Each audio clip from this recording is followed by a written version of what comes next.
going to try to pop into the workshop, so just ignore me. That's why I'm saying hello now.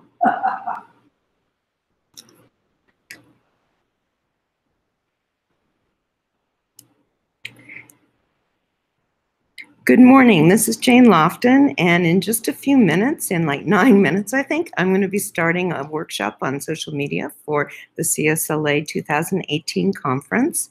And I just wanted to say hello, but I will be doing screen sharing, so you won't see me the rest of the time. And there will be, at least for the live broadcast, about a 9-minute gap. So if you happen to be watching, just stand by and we'll be starting shortly.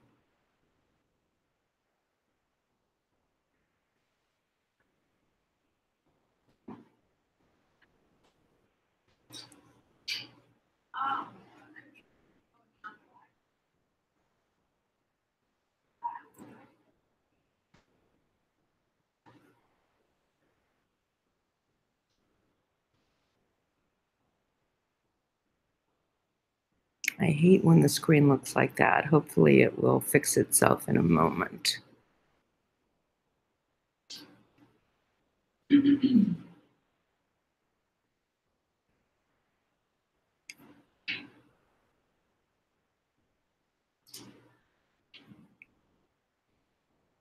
Well, that's not looking good. Let's try it again.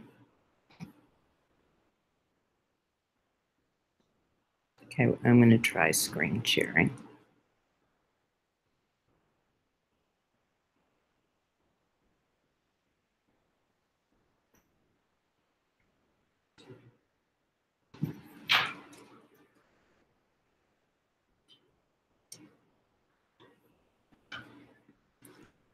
Okay.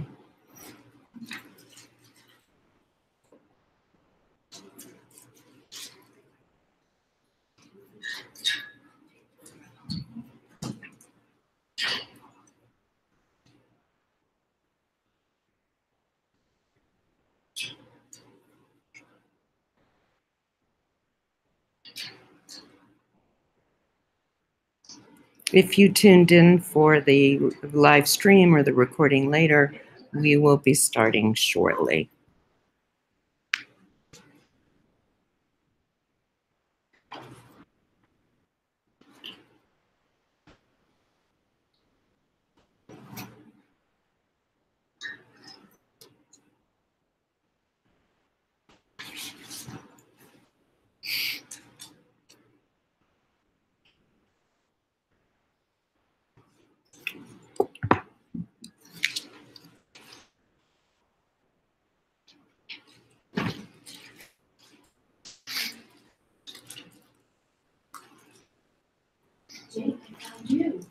Oh, hi. Nice to meet so you. nice to meet you. We're competing, so Yeah. I don't get to see yours, and you don't get to come.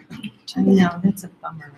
Well, I will see you tomorrow morning. Yeah, wonderful. Yeah. Wonderful. Yeah. Have a great session. Yeah, I'm it's glad you're with nice to me. meet you. I'll look forward to getting to visit with you. Oh, good. Later. Yeah, great. Oh, actually, we'll grab a photo. You need to get set up. Go ahead. Oh, I'm good. I'm set up. Oh, it is? Minutes too. I can text you. What? I mean, I can give you a private message on Twitter, right? You looking for phone? Right. So let's grab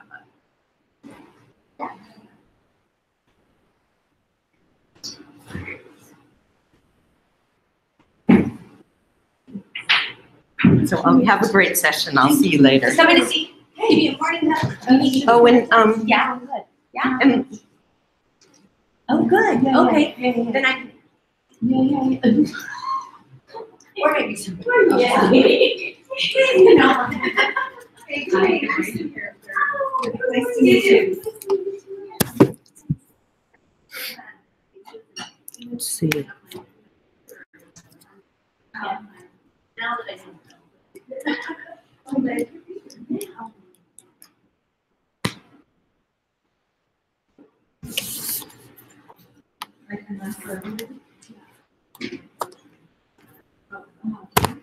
So.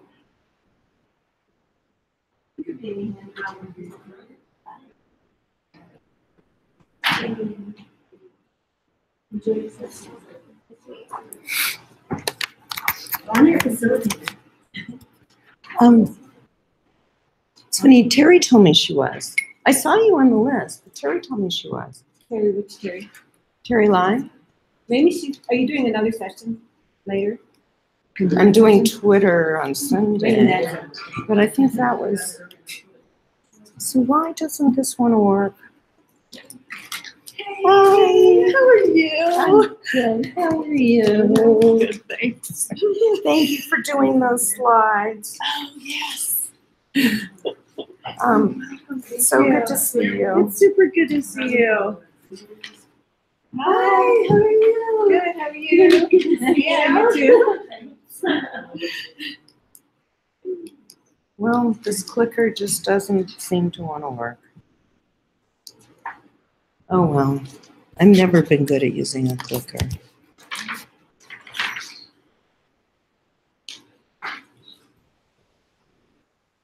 I did ask the guy if he could find a podium or a stack of books. I could, oh, thank you. Because you want this up higher? Yeah. Does anybody happen to have like books with them? Kind of a. She wants to. I want to stack just this up prop higher. this up. Oh, there you go. We don't. We're all. Thank you very much. Do not forget to get them when, and if there was like one or two more, I'd take those. Okay, so I'm the facilitator. So do you have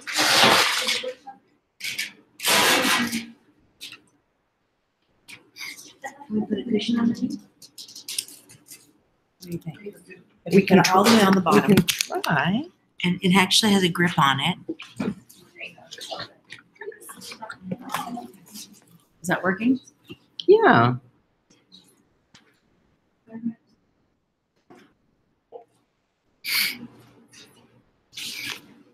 I think we have a couple of minutes, but you will see I do have links to the slides. And I actually recommend getting your computer out and going to the slides if you'd like.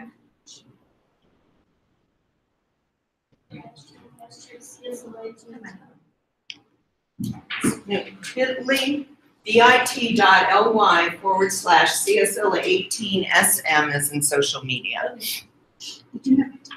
No, I don't. In fact, I don't have anything. She said to show this. Only one that they're having a problem printing out. It was Kathy made it. My friend, you're supposed to be doing your session. I get this to you. Okay, but did you sign up for 2 workshops or? 8 workshops? And I'm gonna send these around. I don't know. Please grab a sticker, put it on your badge. I don't know. Go to that, the unconference site and add a breakout session idea, a SmackDown slide, tell other people to come. No, I And do you wanna start sharing? Okay, sure. So everybody grab one.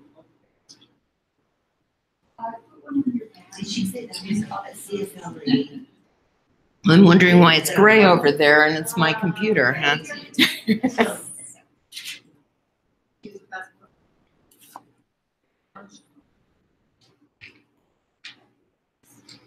Oh, that's the it's not one. It's a CSLA not one. You're making your own work. I can't read.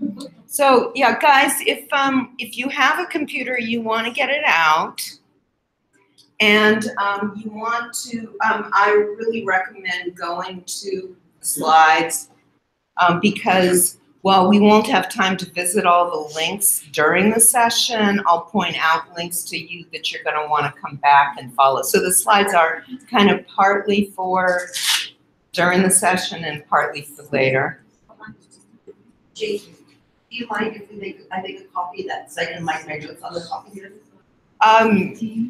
Absolutely, that's no problem. The only thing is, the reason I don't, sometimes people will like force copies so you can do that, but then I'm always afraid I'll make a change the last minute or find an error and change it later. So that's the only thing, is that I reserve the right to make changes.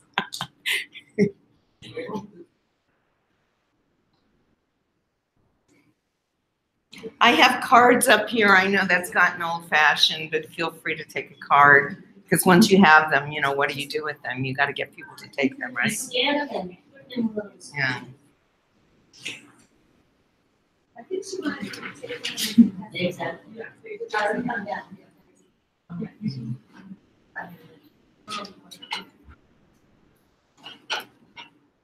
So I think it's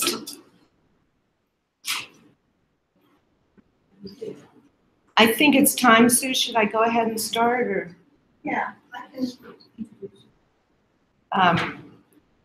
or I can introduce myself? Do you want me to do that? I can just do that. Anyway, thank you all for coming. I just want to warn you, I don't even know whether it's working properly, but I've set up a Google Hangout in order to record the first half of this session. I'm teaching a class for Rutgers University on emerging literacies, and I honestly don't know if any of my students will come, but I invited them to. So, and also by doing a Google Hangout on air, it's recorded for later. So just be aware, I'm only going to be doing that for the first half, because the second half actually is going to be like work session time.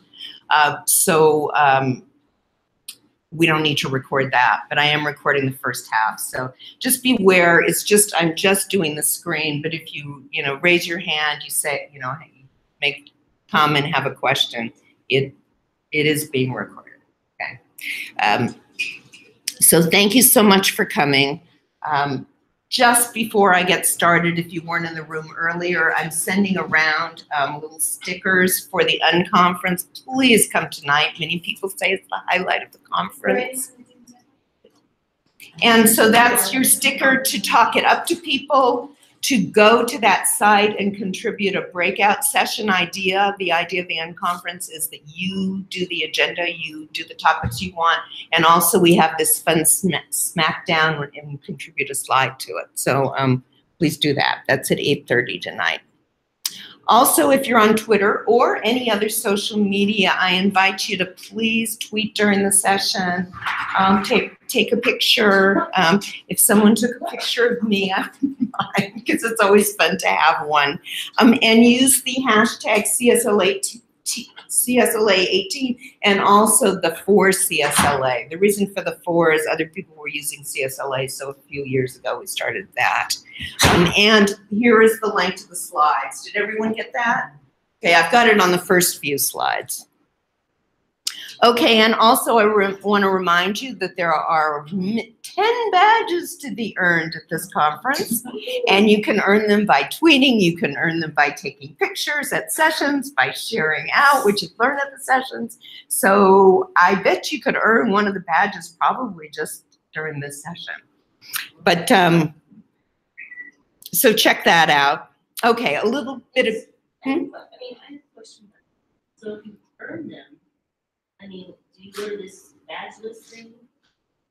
you go to the badge list, you sign up for a badge as a learner, and then you submit your evidence, and then they award you the badge, and then you can post it on your website, your blog, on Twitter, any other social media. Okay, great. Okay, so and this is an idea that I borrowed from my friend Katie McNamara, whose session is going on next door. I wish we could be at both places at once, but anyway. And she suggested that it's a good idea to have a social media business card. So I have these little cards, you can take, but when you're on social media, that doesn't do any good, right? And so this is kind of and I used it for the first time in a recent Twitter chat when it said, introduce yourself. Instead of a lot of text, I posted this picture. So as I said, I'd introduce myself. I'm going to tell you just a little bit about me. I'm a teacher librarian. I was a high school librarian. I'm now in the wild because I retired a year ago last June, but I just can't stop wanting to be involved, to learn, to share, to network with all the wonderful librarians and other people in education and so on. So that I decided to give myself that title. And this last fall, I've added another item. I'm now a part-time instructor at Rutgers University teaching a class on emerging literacies. And trust me, learning as much as the students are, if not more, as we go along. I'm also a Google innovator and trainer, and I urge you to consider getting those, applying for those. We need more librarians doing those, and getting a higher profile within the Google community. Here's some fun pictures. This was me at the Turtles All the Way Down roadshow. I'm also been active in CSLA for some time. I'm a past president and was honored to become an honorary member last conference. And along with my friend Katie next door, I'm a co-founder of CalLib Chat, live chat, and we'll talk about that later. And also Mac and TYSL advocate. So that's more than enough about me, right? Oh, I'm good. I got some books. Thank you. Yeah. Okay, so I'm going to break this session up into kind of 3 parts. 1, social media for you. 2nd, social media for your library and advocacy. And then working time. Okay, working time and sharing out time. So we're going to start with social media for you. So why is being connected so matters so much? And instead of hearing my words right now, I'm going to share with you some words from what I consider, I think, my biggest mentor in the field, Joyce Valenza. So let's just listen to her for a couple of moments. At a recent conference, a young teacher shared how she nailed her first interview. "You're not just hiring me," she said, "you're hiring all the smart people I know." When I first entered this profession, I met people who hid their best lessons in locked file cabinets. Now I'm happy to say I'm learning from the tweets and posts of nearly everyone in this audience and beyond: librarians, classroom teachers, principals, teacher educators, theorists, and journalists. And so are my students, and so are my teachers. Networks matter, hashtags matter, visitors matter. My students are visited by experts and authors, people like Libba Bray, Cory Doctorow, Lauren Myrick, Laurie Halls Anderson. Our book clubs are connected. Students invite poets in for readings and women's rights advocates. They ask and get copyright permissions via hashtags. My online grad course is connected as a tight community through Google Hangouts. What would I say to an unconnected colleague? I'd say, unlock your cabinet, share. You and your learners will get way more back than you give from all the smart people in the room and beyond. And I think the way that one of the reasons I got hired at my last job was when I was asked in the interview, one of the questions was, what did I know about, we weren't even on Destiny then, we were on Follett Circ, whatever it was before. And I said, I'm familiar with it because my previous school evaluated it, but I haven't used it. But give me a week, and also if I have any questions, I am very involved in CSLA and AASL, and I have a very large personal learning network. And if I reach out with a question, I'll get an answer right away. So you don't need to worry about, whether I know this particular software. I have, some of the best minds in the nation who can help me with anything I need help with. Thank you. Never wants to advance. Okay, here we go. So to explore this a little further, why does being connected matter? And I went through and made a list of some of the things there. I mean, there's a lot of reasons, but I think these are kind of the highlights, or the most important ones. The world is changing too fast for occasional PD. I mean, it's wonderful coming to conferences like this. I mean, and they're irreplaceable, the face-to-face contact. And if you're lucky enough in your district to get PD, you know, hopefully that is really helpful too. But these days, that isn't enough because things are changing too fast. You can't come to a conference once a year and catch up on everything you need to know. An online network is there anytime you need it. Also, it can connect you with the best minds in our field. By our field, I mean school libraries, but also in other fields too.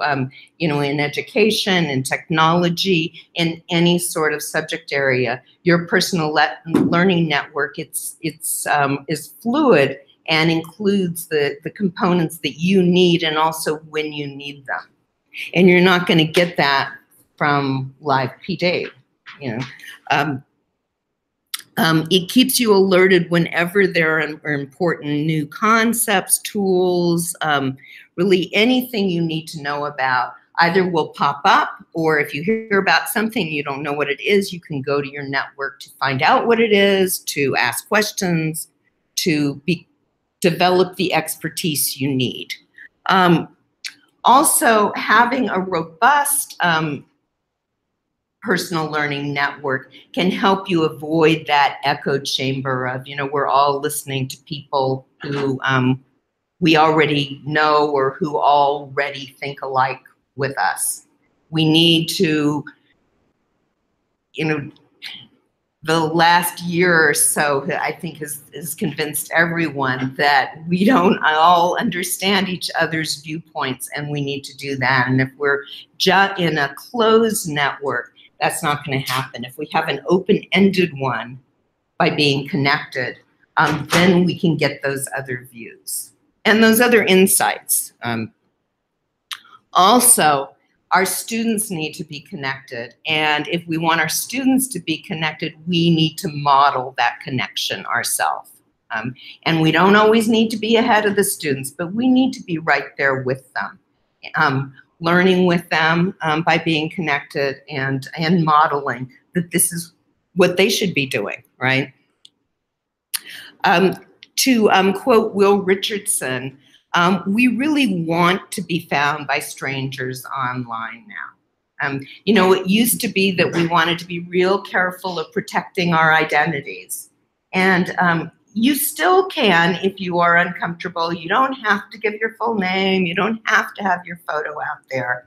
But, you know, we used to be so protective and worry about privacy. And of course, privacy is important, and it's very important never to post anything that you aren't comfortable with the whole world knowing and that kind, you know, or hearing.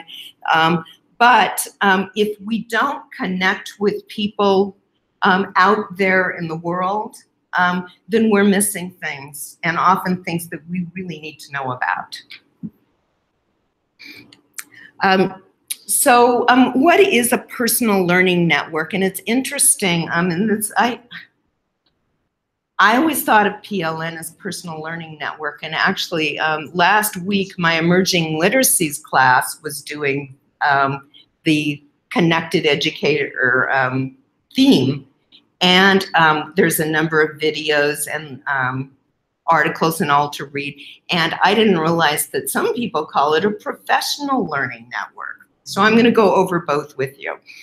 So this is from Will Richardson, and these are some of the key points that he has to say, and there's a link. I have a lot of references in here for you to watch or explore later, you know, for more information that we don't have time to do now. But according to him, a personal learning network is that kind of offloaded brain of yours. You know, we can't know everything. We can't absorb, we can't remember everything we do know. But by having a network, we can reach out when we need it and get what needs to be in our brain right now, right? It's powerful anytime PD. It's there when we need it. And what does it consist of? It's people who share common interests. But also, like I said, by having it be an online network, it can be fluid, because right now you may just want teacher librarians. For something else, you may want people who are strong on Google. For something else, you may want people who are strong on, World War II or whatever it is. You can find that network as you need it. And Dan Krutka from Professional Learning Networks, and this is from his video and his site, he calls it a professional learning network. And what he says is it consists of three things: people, who do you connect with, but also spaces, like where do you connect with them? So what would that be? Like, an example, of course, would be Twitter, or it would be a listserv. Or also, it may be more specific, it might be on Twitter using the TL chat hashtag. Or so those are spaces. And tools are, I'm going to read this because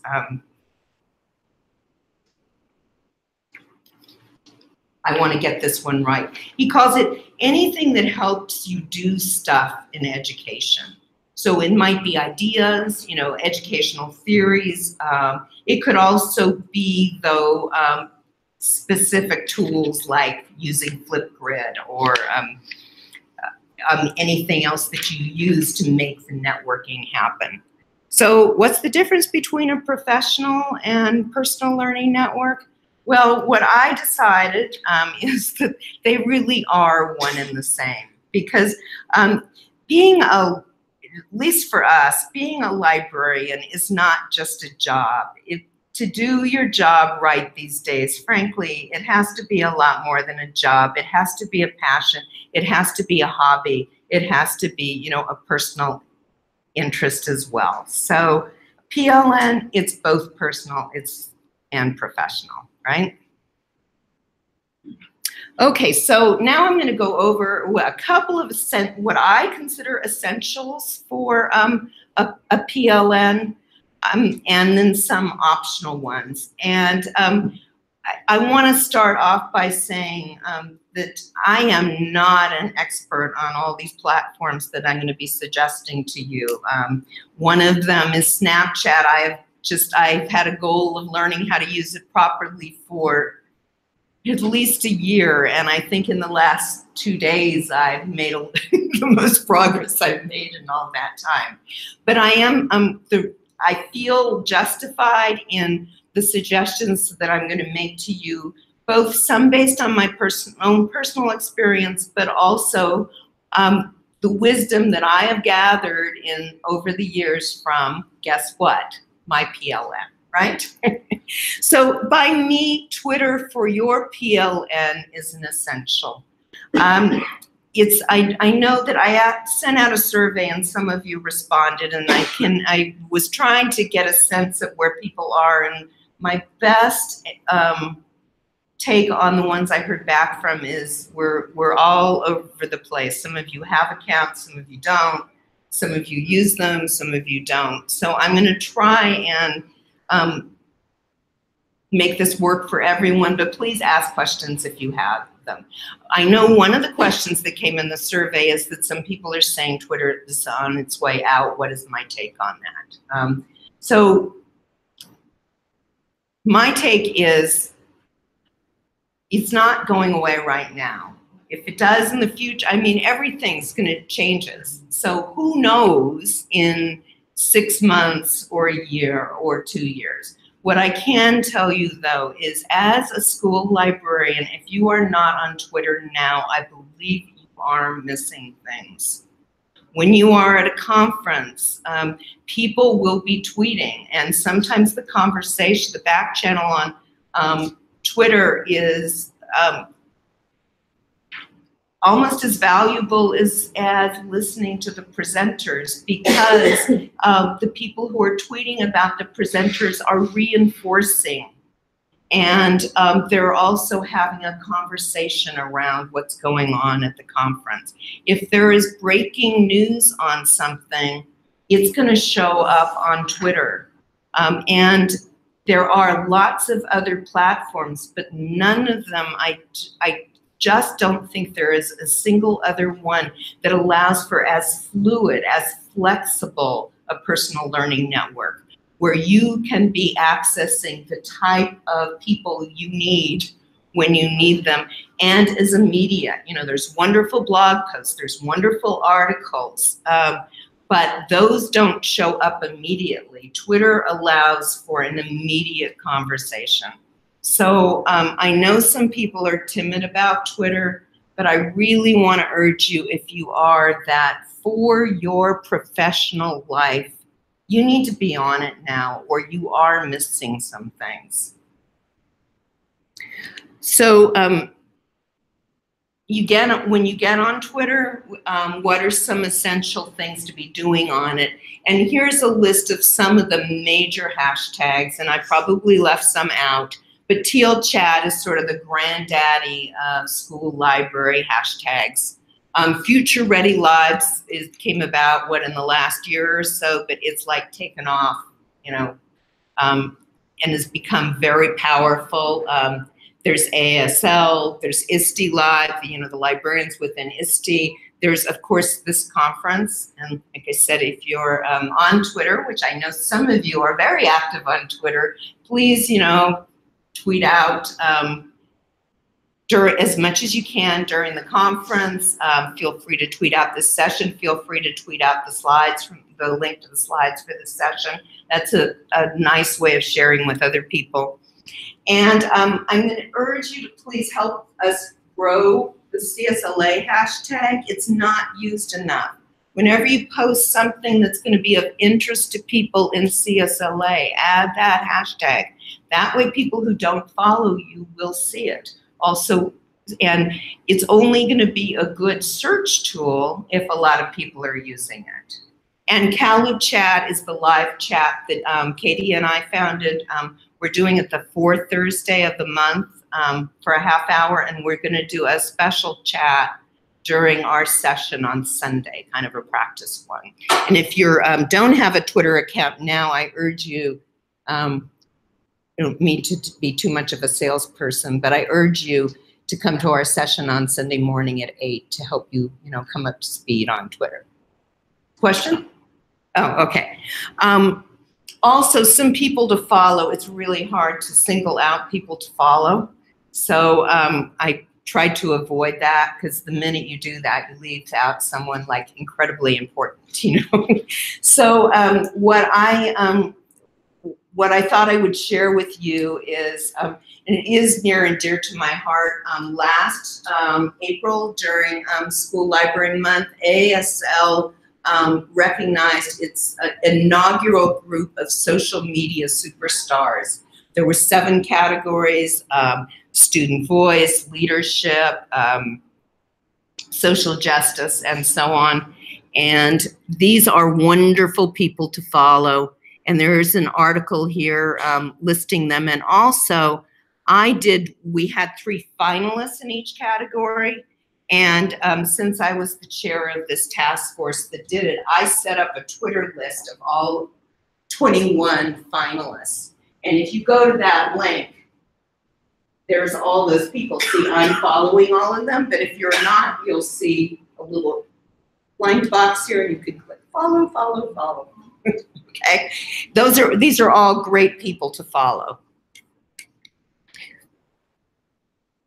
Also, and I have not done a good job of keeping it up of late. At one time, several years ago, I started a list of anyone who is involved, who's on Twitter, who's involved in California school libraries. And if you're not on that list, let me know, and I will add you to it. So, and of course, those are some ideas for people that you can follow. Not all of them are real active on Twitter, but obviously they all have accounts, or they couldn't have gotten on that list.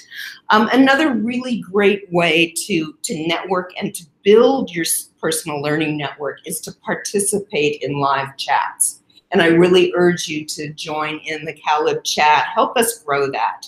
We're getting a lot of good participation from out of state, because we do invite people from everywhere. But the whole point was to make, have a more robust Twitter presence within California. So please join us in that. And also, like, I know that Kat has one for Long Beach Unified. If you're lucky enough to have something like that, participate in that. Or if you don't, maybe you could start one for your district, right?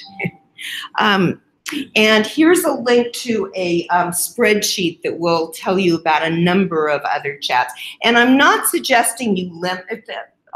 Pretty much all my examples are school libraries, and please know I'm not encouraging you to limit yourself to school libraries, but I just thought I think that's the easiest place to start, and then branch out to other subjects and so on that matter to you. Okay, so the first essential by me is you really need to be on Twitter. The second essential is you need to be following blogs from some of the thought leaders, and most active people in our field. And yes, you can go to a blog and you can subscribe by email, and then you get, who doesn't already get way too many emails, right? And then, you end up just deleting them because you can't cope with them, if you're me anyway. If you have a blog reader, it will bring the blogs to your feed, and it's easier to follow them that way. And I should be asking as we go along. Actually, let me go back for a moment. How many of you do already have a Twitter account? So about half, okay. How many of you have an RSS feeder for blogs? Okay, good. So most of you during this session, I'm going to be asking you to set one up because it is really the easiest way to keep up with blogs. And let me just show you mine real quick. Mine is not well organized. It is anything but exemplary. But what you do is you set up an account, you say which blogs you want to subscribe to, and you can categorize them. Like I have top library blogs. I don't have bottom library or middle library blogs. Everybody's a top library blog. But I actually caught up with this pretty well recently. That's why I only have a few listed. But see, there's 45 more that haven't done one since I came here. But if I don't get here every day or every week, it sits there and waits for me. And, and frankly, one of the first things I will do is I'll go, is there a post on the Never Ending Search? And yes, there is. And then I will go read that. And I can read it. I can mark it to read later. But anyway, it comes to me instead of my going out to have to find it.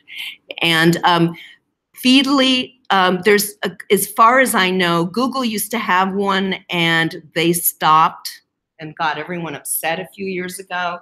The best substitutes that I know, the two that I know of are Feedly and FeedSpot. And they are both free. They both urge you to open a premium account. I haven't done that. I did get the premium features with FeedSpot temporarily. And then I decided, I couldn't keep them both going because they were redundant. So I tried to cancel my account and they said, you have a permanent upgraded account. So now I need to evaluate whether maybe to do that one. But 6 of one, half dozen of the other. Choose one of them and start following blogs with it. And you don't need to do a lot at once, but do a few. And here are some of my suggestions.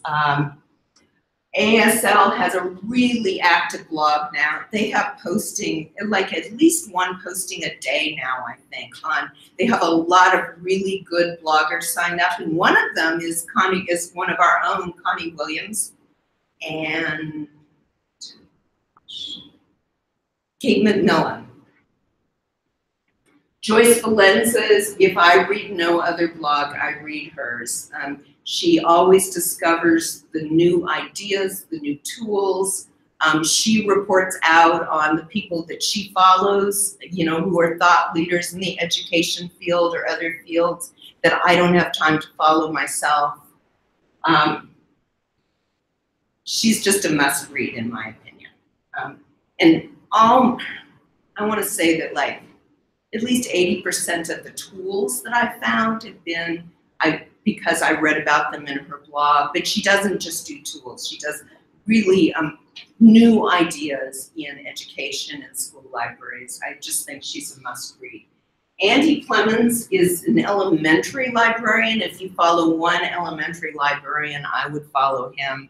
He does an incredible job with student voice, getting his students to share their voice, and then he amplifies it by putting it on his blog and all his other social networks to get people from all over the world to listen to his students, you know, and they have this, you know, contest where the students are nominating, I think, African American Medal of the Year, and he gets the students to do a report and argue for the person they think should win, and then he gets people like me to go and vote on it. So he just does an amazing job, and even though it's elementary, when I was a high school librarian, I got a lot of my ideas from him. A lot of them are transferable to any age group. Michelle Ludala does wonderful blog posts, mostly.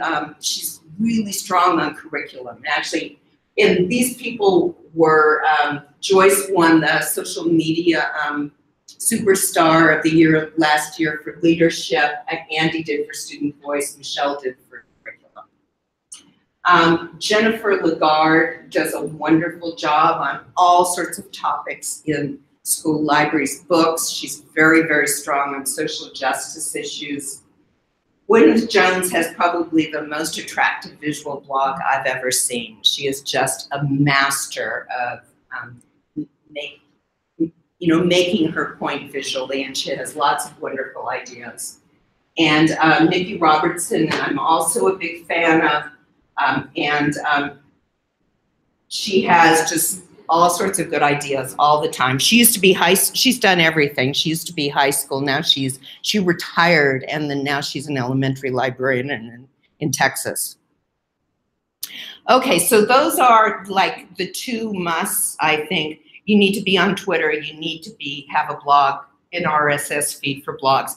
And then these are some other ones that I'm going to go over briefly. I'm not suggesting that you do all of these. I'm suggesting that maybe you pick up one that you aren't doing now and consider using it.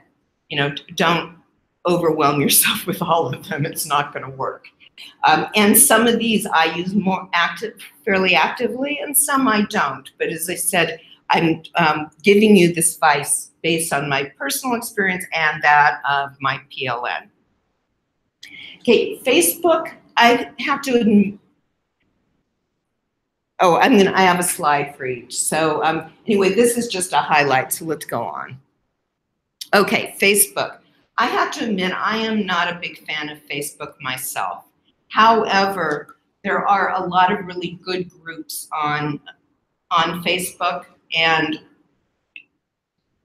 you are probably going to miss some of the latest postings in the school library world if you don't participate, like in Future Ready Librarians and or LMNet. And then there's some others that are, you know, also good ideas. The reason I'm not as big a fan of it as Twitter is, frankly, they are like closed groups. You know, you're hearing from the people in the group. You're not here, you know, it's not flexible in the way that Twitter is. However, there's a lot of really good posts in these groups. So, you know, I do urge you to have a Facebook account, if only to follow at least, say, one of these groups. And I think if I weren't on any groups now, I think the one I would choose is Future Ready Librarians. And then also, of course, there's pages, CSLA and AASL. And if you're on Facebook, you should be on those so that you get the postings from those. Those are more outgoing rather than interactive. Okay, Instagram. And I have some, Here was a recent article with 15 librarians to follow on Instagram if you want some ideas, and also an article about Instagram. Why is Instagram important? Well, more and more people are using it. Of course, they use it for fun, but are using it professionally. And it, while you can post pictures on Twitter, you can post pictures on Facebook, of course, Instagram was made to be visual. So when you have something visual, it's probably one of the best places to share it. And going, okay, so how, I've already, you're telling me to do a Twitter account, how am I supposed to also post to Instagram? I mean, isn't this a bit much? And yeah, it can be. Fortunately, one of my favorite tools is If This Then That. How many of you have used If This Then That? Okay, basically it's a site that has, they used to call them recipes, now they call them applets. And it's like, here's an example. I have an applet that says, share your Instagram pics as native Twitter photos. So if I post to Instagram, it's gonna go to Twitter. And yes, if you're an Instagram user, there's a little boxes when you post where you can say send to Twitter, send to Facebook and stuff. I'm gonna recommend you not do that. Why? Because if you do that, it just gives a link back to Instagram. And I have to be really keen on following everything one of my buddies I see on Twitter says, to click on that link to go to Instagram to find out what was that posting. Whereas if I use If This Then That, it shows up on Twitter as if I had posted it on Twitter with the picture there. And of course, all the research shows that even on Twitter, the posts that have photos or images are often the most noticed. So what I'm saying is you don't have to make adding Instagram something that takes more time. Because what I will do is if I'm posting something to social media and it's an image, I'm going to post it to Instagram knowing that it's going to Twitter, and I also actually have it set up to go to Facebook. Sometimes I turn them, and you can turn them on and off at will, these applets. But so in other words, it's not taking me more time. If it's a text post, I just do it on Twitter. If it's a visual, I do it on Instagram, and then I have it both places. There is an app that you can get on your phone, or it's a website, which is, and all of these I have, well, I thought I did. I guess I left out the link for this one. It's just ifptt.com.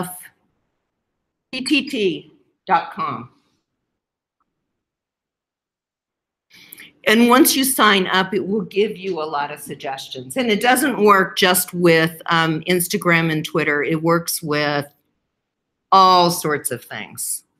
But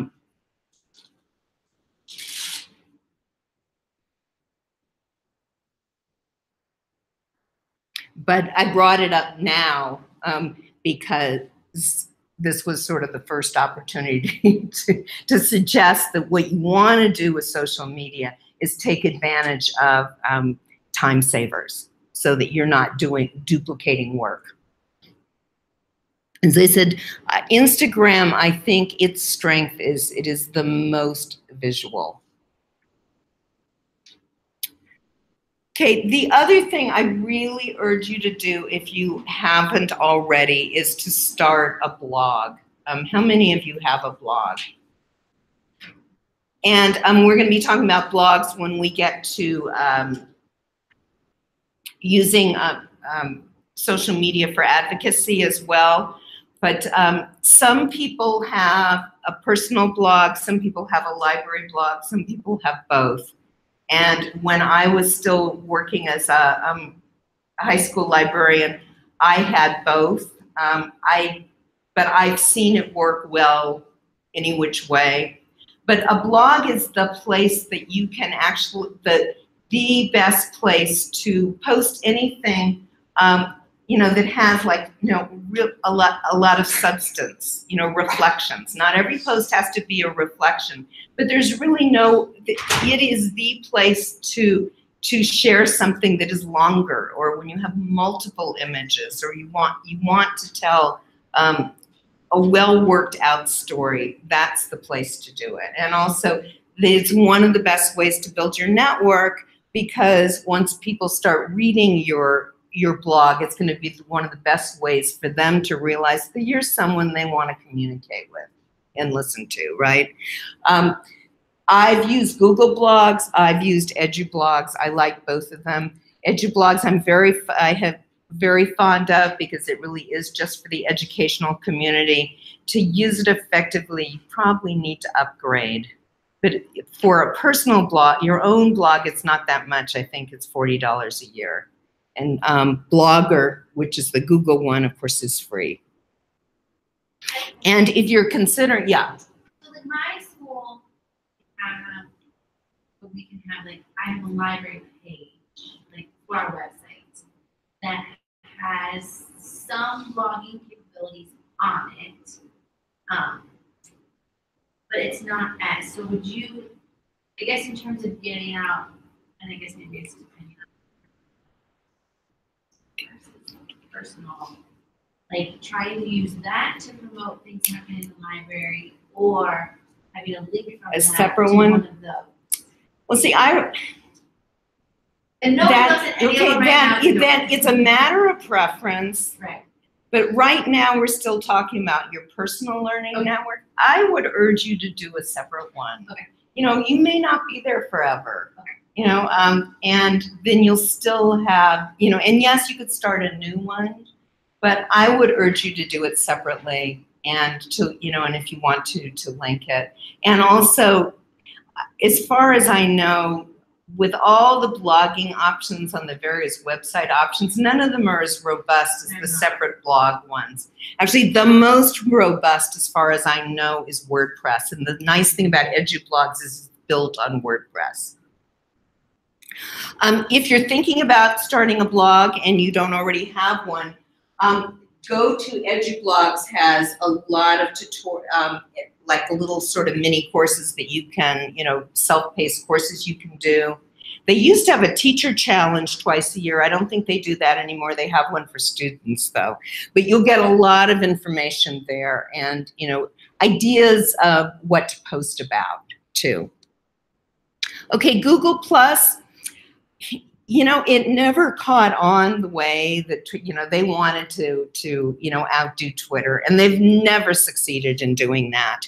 But it is one to consider, if only because there's a couple of good groups out there. I know TL Chat, Global TL Communities. If you're into Google and technology, the EdTech team has probably one of the most robust ones. I probably should have put that on there. So if you don't have a Google Plus account, I don't think I would pick this one. But if you do, I would add yourself to those communities. Yeah. What is a Google? Will you go to plus.google.com, and they have communities that you can join. Yeah, Kat? So our district just did that as a library. Our Crystal had, and because we had done Google Apps for Education, so we had a classroom. But then there's just the teachers that are in charge. There's posting restrictions. Like with Google Plus, what is nice is that all of the teachers from our district can then post in there. So it was a nice way to bring all of the TLs together in a smaller knit community. Yeah. Thank you, Kat. Yeah, that's a great example. Actually, when for the last ASL conference, we had a Not at ASL, and we set up a Google Plus community for that, because you can have conversations that are longer than Twitter ones. You could have a Facebook group. Google Plus is a good place to be. Yeah. I don't know, we're also school as a USD, and we were told that once we retire, we only have 2 weeks or and maybe up to a month, and then they close your account. Because if I'm on these blogs, does my blog go to, it's attached to my, it does? So then I guess we should have another. Yeah, that's why I would actually urge you to have a Google account that is you, So I and not with your district. Right. And I had Google. So everything that was in Just the drive, gone. everything That's what I just read. Mm. was, once they deleted that account. So I shared it with myself to my personal, everything that was in my drive, I had to share with my personal account, access to it when I left. There's Yeah. also a way, Yeah, I mean, that was just my there's quick, also like, a way you do, sorry, for some reason, you need like your district's, you need left. There's a way you can actually download every single thing you put, into the thing, share everything, and download it to your computer. And I just did a massive download, and then I uploaded the whole thing over. And network with each other and get, one thing I always say, my sessions come with lifetime tech support, but also we have, the smartest person in the room, remember, is the room, and seek each other out for help with these things. Because Our students Yeah, are into this. yeah, That's why yeah. I've seen And- it, even 2 weeks later, they and- shut up yeah. their accounts, so I've been Yeah. downloading. Yeah, so get help from Sarah on that. Thank you.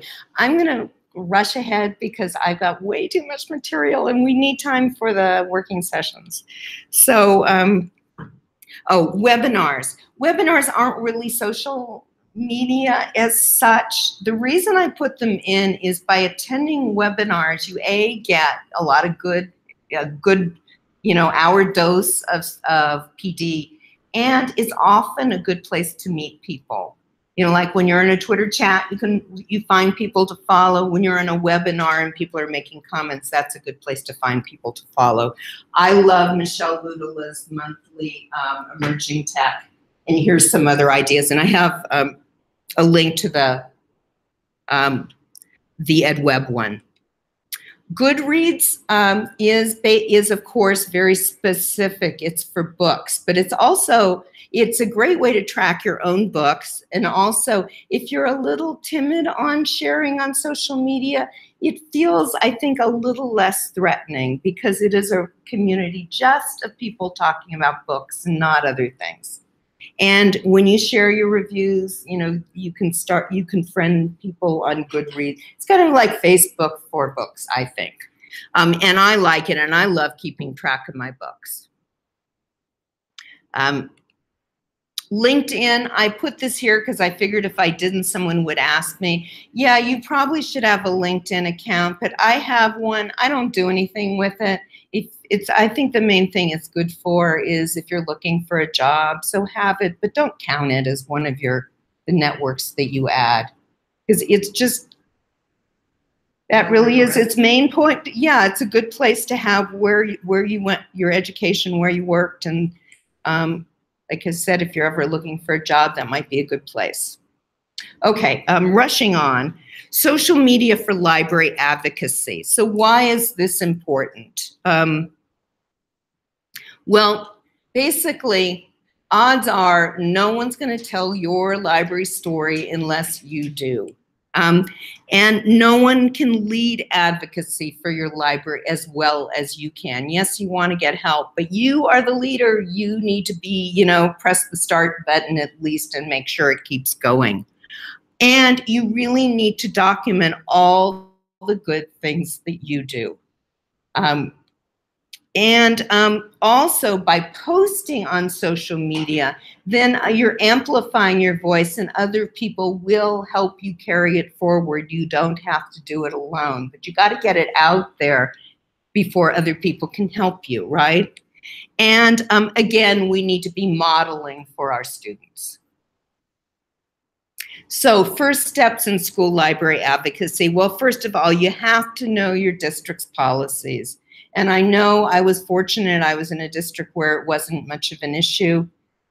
For some, it's a big time issue. And all I can say, I am not the expert on advice on this other than to say, if your district is restricting you, you need to advocate, advocate, advocate to get them to stop restricting, have a lot of good reasons, show examples of districts that are using it, like Long Beach Unified has a wonderful Twitter chat. If you're keeping us off Twitter, you're depriving us of professional development, things like that.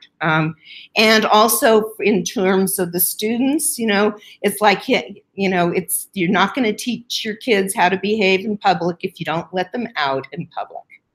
So you need to have arguments if your district is restricting you. And that's really all I have to offer on it, I'm afraid. But it's important that you advocate to change it if you're having problems.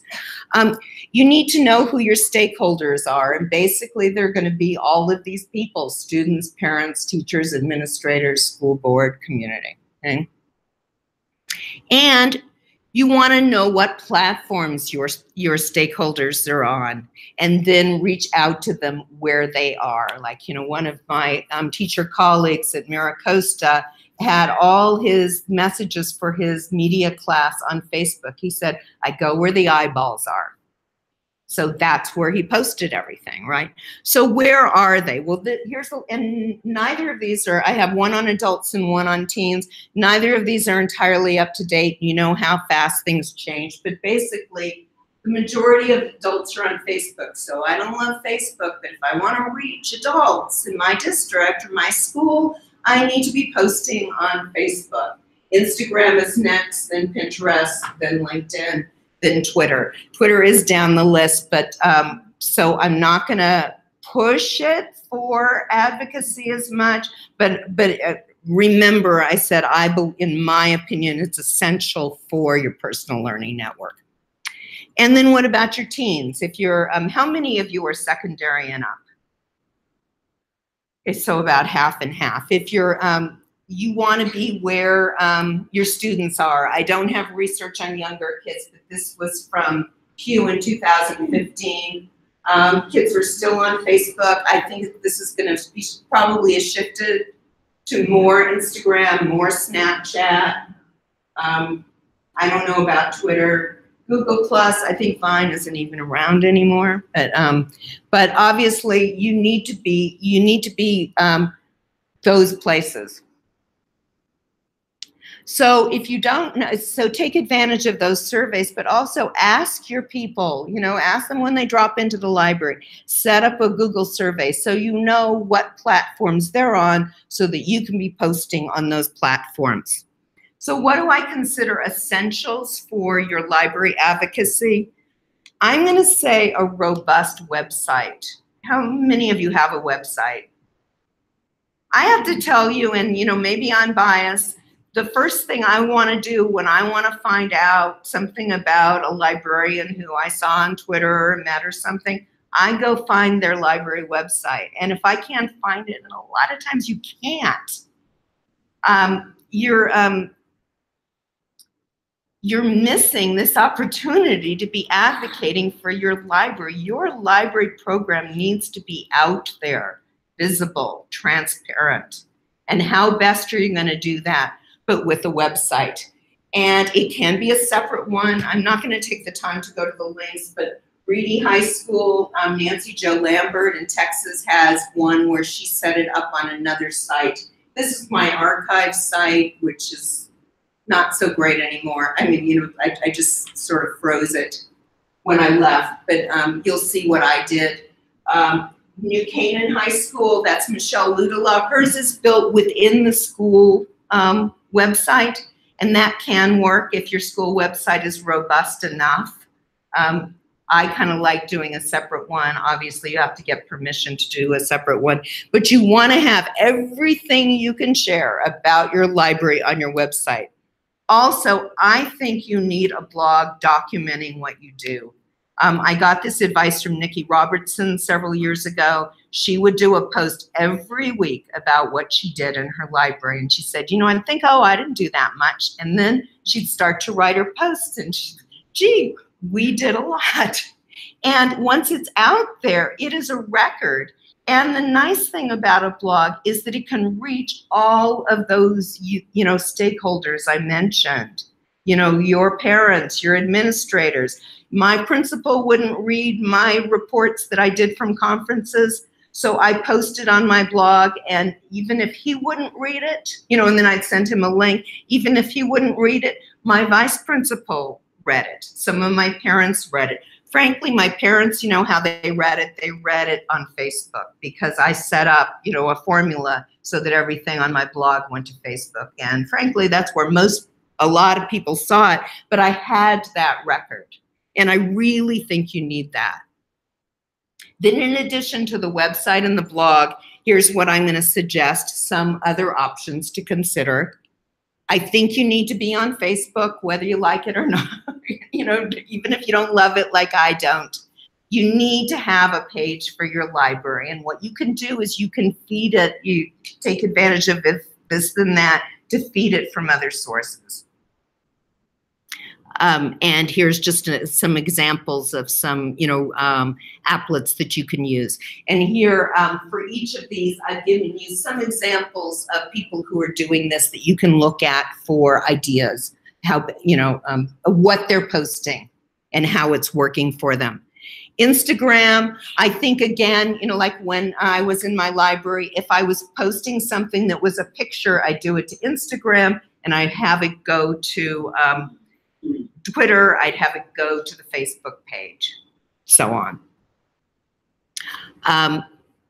Here are some good examples of people to follow. Also, there's some great posts out there and with the Bookstagram hashtag. Hashtags work on Instagram the way that they do, pretty much the way they do on Twitter. I have a question. Yeah. So do you tell me your Facebook? I mean, do you have if you had your own private Facebook, then would you also have your professional Facebook? So you're not something you have one. I didn't use Facebook that much. So yeah, yes. Yeah. If you just, you know, you can be a member of a group, you know, without people friending people, but yes, you should have a separate Facebook account. I wouldn't see, I don't know. If you do a lot of social on Facebook, you might even need 3 accounts. You might want a personal one just for fun stuff. You might want a personal professional one, you as a school librarian, but then you definitely want a separate one for your school. So the first 2, you may or may not want to separate for your school. I would say absolutely. And probably for all these other things too. Yeah, you want different accounts for your school. Also remember, you may not be there forever, you know. Pinterest is really more of a curation tool, but there's lots and lots of good ideas out there, and especially if you're into visual and your students are, this would be a good place to share, you know, curate tools and resources and so on for them in a way that might be a lot more attractive than, you know, like basically my Pathfinders were pretty much text links. They were kind of boring. If I had thought, if I had it to do over again, I think I might have chosen a tool like Pinterest to post a lot of resources. Okay, Twitter, as I said, is not used as much. You know, we saw by students or even adults, but I think it's worthwhile having a school Twitter account. And like I said, if you have like an Instagram one, you can multitask. Also, if you're using Twitter and you have more than one account, because you're going to have your own and you're going to have, you know, a school one, you can multitask by using TweetDeck, because you can set up multiple accounts on TweetDeck. And then, like, sometimes I would post something just from my personal account. Sometimes I'd post from my school account, and sometimes I'd want to post from both. And I could do that simultaneously. Snapchat is, as I said, that's been on my goal list, and I think I finally conquered some of my confusion. My daughter told me, Mom, you've got to swipe. You swipe left to do the personal messages, right to do the public stories. And we can spend, I don't have time to do it now, we could spend some time playing with Snapchat if you'd like during the conference. But if you have teenagers and above, I urge you to get on Snapchat. That's where they are, so many of them. That's where they have a lot of fun, and you want to be in there. It's probably one of the most lively of the networks. And that's why I'd urge you to do it. Plus, it allows you to do all kinds of fun graphics. Like I just learned about doing book snaps, and I created that one. And I learned how to make a stick. I took a picture of the book cover, and I learned how to make a sticker of it that I could add to other posts. And the thing is, even if you're not big on posting on Snapchat, think of it as a graphic design tool, because you can save your snaps and then you can post them on Instagram or on Twitter or on your website or whatever. So, and here's some links to some help on using Snapchat. So like, as I said, I don't know, maybe not with the younger kids, although Nikki Robertson is in an elementary school now and she has a Snapchat account. But you know, they're supposed to be 13 and up to use it. If you have teenagers, do yourself a favor and start exploring Snapchat, and we can learn together, okay? YouTube, I think it's really the reason I urge that is because it's, you know, the document. If you're doing a lesson, record it and save it so that people who, you know, missed the class can refer to it.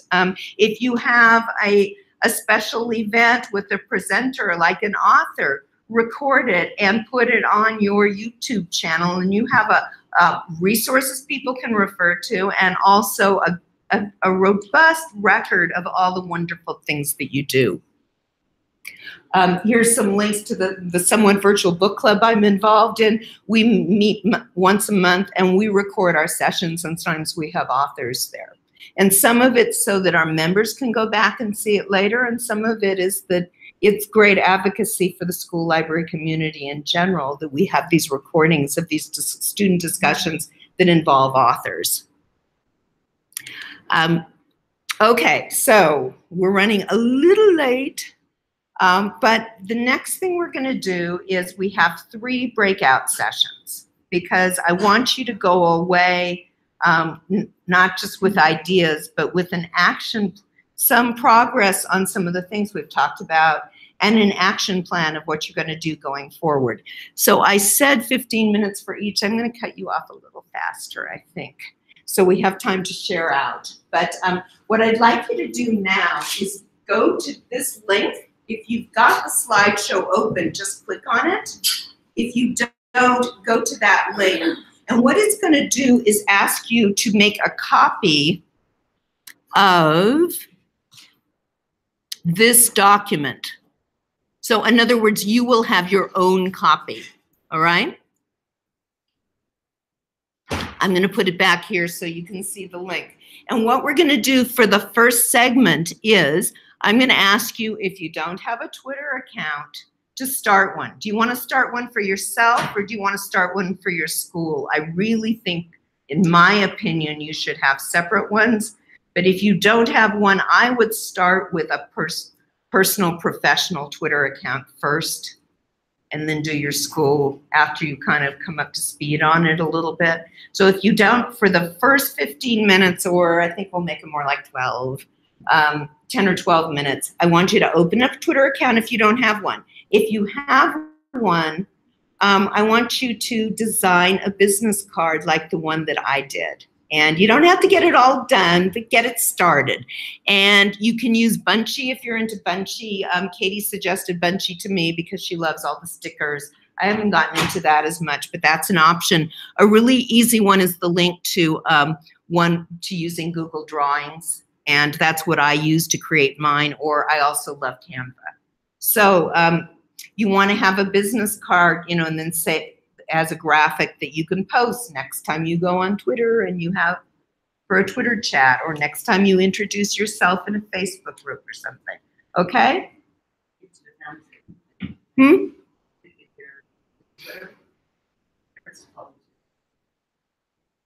Now, so let's get started.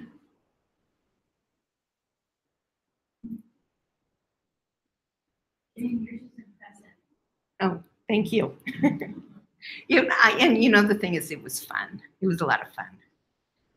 And I'll probably change it up some. But, and if you'd like to find a partner to kind of work with, that's fine, but you each want to do your own. And so that's why I didn't decide that you must partner off. But you might want to, let's see, it looks like we've got 2 at most every table. 3 back there. Maybe do one of you want to come up, and so you can kind of compare notes as you're going with Sue. And what we're going to do is I'm going to ask you to do that, and then we're going to take a couple of minutes just to do a share out of insights, questions, so on. And then just to give you a heads up, the second segment, we're going to do a blog reader if you don't have one, and if you have one, you're going to take the time to set up a new platform. And then for the third breakout, you're going to do an action plan of what, I'm not asking you to add all of these platforms by any means, but maybe one that you've chosen that you want to work on for you, maybe one that you decide you want to try working on for your school advocacy. But we'll get to that at the end. Right now, it's create a Twitter account, or if you have a Twitter account, do a business card. And if anyone has an issue doing either one, let me know and we'll work something else out. What did you use to create yours? I did mine with Google Drawings. I love Canva. I thought Google Drawings was probably one of the easiest ones because everybody's got a Google account. You don't need to set up an account. And if you go to, if you click on the one that says template, I've sized it right for you. So that what I did is I made it, now it's true the sizes are different on social media. Snapchat is long and narrow and others are landscape. I sized it to be optimal for Twitter. So you can go to this and you can just start on this one. That would be the easiest one, okay? And let me know if you have questions, okay?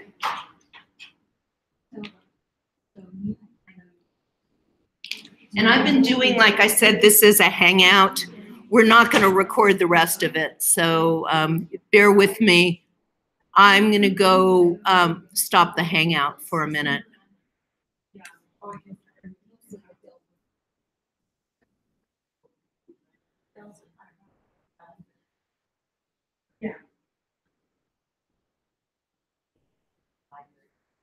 So if you're watching, thanks for attending.